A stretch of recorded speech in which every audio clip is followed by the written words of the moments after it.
Waktu kita kecil, gampang banget buat mainin game. Mau sesimpel apapun gamenya, puluhan jam tuh bakal kita jabarin. Walaupun ya gamenya itu kita mainin cuma satu doang, seminggu, bahkan lebih itu tetap bisa kita mainin. Nah, sekarang beda lagi. Kalau misalkan kita udah dewasa nih, udah gede, hal itu jadi hal yang susah. Ada rasa yang ngeganjel gitu buat mainin gamenya, walaupun cuma ngeklik aja icon gamenya itu. Agak aneh sih. Padahal ya dulu waktu kecil mikir kalau misalkan udah gede, wah aku bakal begini game apapun itulah, terus aku bakal mainin sampai sepuasnya. Terus fast forward ke sekarang ya rasanya kayak buset, mau mainin game kok kayak ada yang kurang, ada yang ganjel gitu, kayak ada rasa bersalah. Nah, anehnya ini nggak cuma di aku, tapi juga kejadian di temen aku, di orang lain, dan aku ngerasa ini kayaknya udah fenomena semua orang ngerasain hal yang sama. Nggak memandang siapa dia, ya pokoknya kalau udah gede gitu ya udah makin susah aja mainin game. Nah itu yang gimana ya, mau jadi hal besar yang pengen aku cari jawabannya, dan aku belum nemu, sampai akhirnya aku nemu ada satu video yang ternyata cukup spesifik ngejawab pertanyaan aku, yaitu judul videonya itu How to Get Back into a Game According to Science. Youtuber namanya Mark Maxwell. Nah, di video ini dijelasin. Jadi ada teori self-determination theory atau SDT. Itu semacam framework psikologi. Jadi kalau misalkan kita mau engage sama sesuatu, misalkan satu game lah ya, itu kita perlu 3 hal di dalam diri. Itu competence, autonomy, sama connectedness. Nah, ketika kita baru pertama mulai game ya, kita biasanya diajarin gimana mekanik gamenya, aturan mainnya, apa yang harus diraih, sama apa yang harus dihindari. Nah, ini tuh ngebangun rasa kompetensi kita sama gamenya. Kita jadi paham apa itu game yang kita mainin. Dan nggak cuma di situ, kita juga dikasih cerita baru ya, objektif baru, misi baru. Jadi kita ngerasa kayak, oh ini baru nih, aku bakal ngelakuin banyak hal di sini nih, nggak sabar nih. Nah, itu ngebangun aspek lain, yaitu otonomi.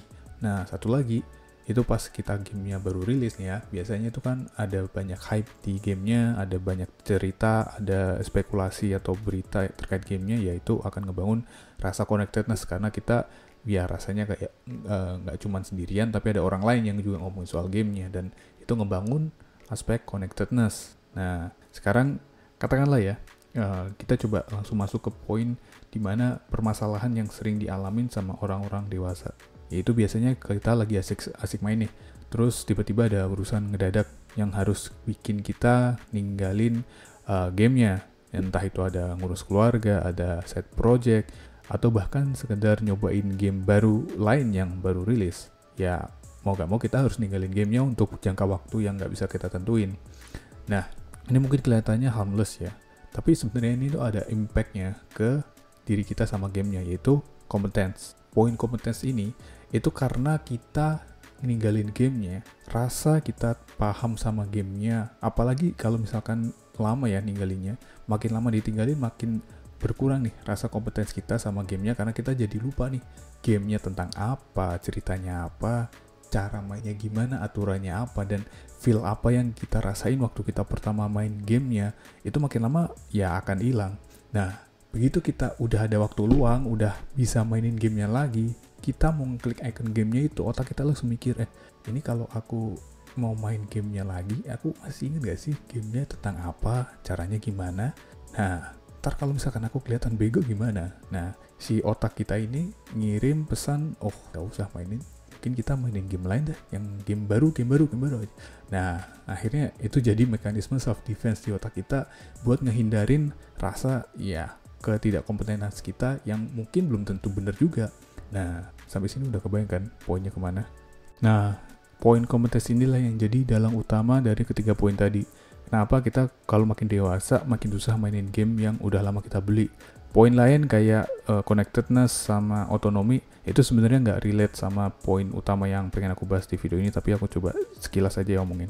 Oke, katakanlah ada case lain ya. Kita udah mainin gamenya rajin nih, tapi strateginya sama terus. Ya, itu jadi ngebuat kita bosen sama gamenya, jadi kita nggak engage lagi sama gamenya, dan ya akhirnya itulah yang mungkin akan berpengaruh ke kita jadi gak mau mainin gamenya. Kalau misalkan kita udah gak lama mainin buka gamenya, itu rasa poin otonominya kita udah gak ada. Terus case lain nih, misalkan kita mainin gamenya, kita udah nyobain strategi A, B, C, D, E, udah inovatif, udah pokoknya macam-macam lah cara mainnya, cuman kita nggak engage sama komunitas, atau sekedar kita nggak baca soal trailernya, atau kita nggak nontonin tentang review ataupun komunitas yang ngebahas tips dan trik, ya itu juga akan ngefek ke gimana kita engage sama gamenya. Jadi rasanya kayak kita itu ngerasa disconnect ya, atau istilahnya ya kayak kita nggak ada rasa sama gamenya, kita cuman mainin ya, ada rasa aimless lah kalau dari teorinya. Nah, oke, sekarang aku udah ngasih tahu dan harapannya sih udah dapat bayangannya ya. Sekarang ke yang poin paling penting itu gimana kita ngebenerin ini.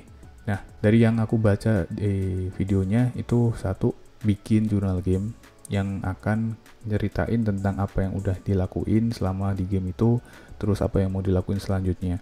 Ini akan ngebantu kita buat ngebenerin masalah kompetens. Jadi kalau misalkan kita tinggalin gamenya, ketika kita mau mainin gamenya itu kita tinggal baca lagi jurnalnya, terus kita bisa tahu nih, oh terakhir tuh udah gini, terus ya cara mainnya kayak gini, terus next yang mau dicapai itu ini. Itu akan ngebangkitin rasa, oh dulu tuh mainnya kayak gini rasanya, feel-nya. Jadi nggak akan ngebuat kita jadi, wah ini jadi beban nih, karena kita udah tahu nih, oh aku udah ngelakuin ini nih, udah banyak yang aku lakuin, dan itu rasanya ya sejauh ini fun-fun aja. Nah, opsi lain sih bisa aja bikin status di sosmed, sesimpel itu. Jadi kayak share screenshot, atau mau nextnya mau ngapain, itu juga bisa sih. Atau mungkin pamer ke temen di Discord, itu juga opsi lain. Banyak sih caranya. Poinnya adalah jangan biarin progres kita itu kesimpan di game itu aja dan gak kita share ke mana-mana. Nah, opsi lain kalau misalkan buat kalian yang malas nulis ya, itu bisa juga dengan misalkan konsumsi konten yang berkaitan sama gamenya, entah itu tips, trik, berita, atau berita positif.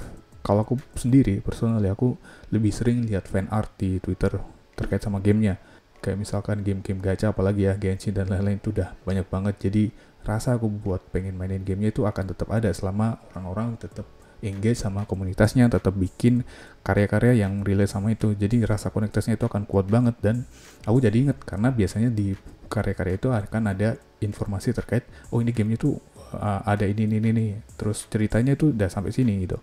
Jadi kita nggak perlu bikin jurnal, nggak perlu share progress, karena ya kita tinggal baca dari yang udah dibikin sama orang lain. Itu selain ngebantu kompetens juga bantu connectedness tadi, dan menurut aku ini paling gampang dan paling enak sih. Yang terakhir, yang ini sebenarnya aku juga dapat dari video itu, adalah dengan netapin 2-minute rule, yang sebenarnya juga dia dapat dari buku Atomic Habit yang udah di mana-mana ada. Jadi kalau misalkan kita ngerasa males nih ngelakuin sesuatu, nggak cuma di game, itu kita bisa paksain selama 2 menit, kita setting di timer, kita nyalain set, terus kita klik icon gamenya, pokoknya selama waktunya masih jalan sebelum sampai di 2 menit, kita tetap mainin gamenya, apapun itu, A, B, C, D, E, terus kita cek. Kalau misalkan udah 2 menit dan kita masih ngerasa, oh enggak lah, ya udah kita close aja. Cuman kalau misalkan 2 menit itu masih oke, ya udah lanjut aja. Karena biasanya butuh waktu 2 menit itu yang akan jadi penentu apakah, oh ini tuh sebenarnya nextnya akan nggak akan ya kayak kita pikirin, akan sebenarnya akan seru. Atau misalkan ya udah ternyata tetap boring, ya udah. Paling nggak kita udah ngelakuin aturan 2 menit ini. Nah, kalau misalkan masih bosen, ya nextnya mungkin kita bisa terapin metode yang tadi, engage sama komunitas, konsumsi konten, atau misalkan bikin jurnal game, atau baca jurnal yang udah dibikin kita sebelumnya, kayak gitu.